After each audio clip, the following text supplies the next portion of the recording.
كان نفسي احضر كلام اقوله، بس للاسف انا مش محضره اي كلام.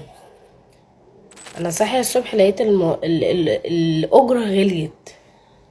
الاجره غليت، واحنا الدنيا منعدمه عندنا.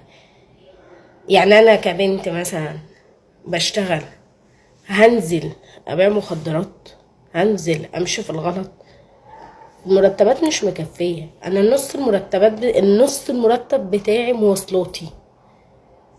يعني انزل انا ابيع مخدرات؟ انزل اشتغل امشي غلط طيب عشان اعرف اعيش زي مستوى الناس اللي عايشه؟ هو انا الحمد لله على العيشه اللي انا عايشاها.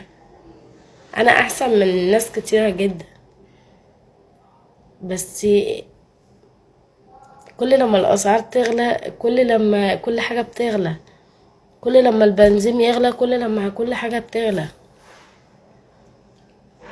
المرتبات اللي بناخدها عندي اقعد في البيت وما تعبش نفسي واتعب صحتي واشتغل ليه؟ المرتب مش هيجيب لي تمن الدواء. يا دوبك اكشف واجيب علاجين اتنين، يعني ده المرتب. يا اما عشان اخلي المرتب لحاجة افضل، هخليه مثلا لاكل مثلا. بس هعيش ازاي؟ ليه بقينا كده؟ الشعب هياكل في بعضه.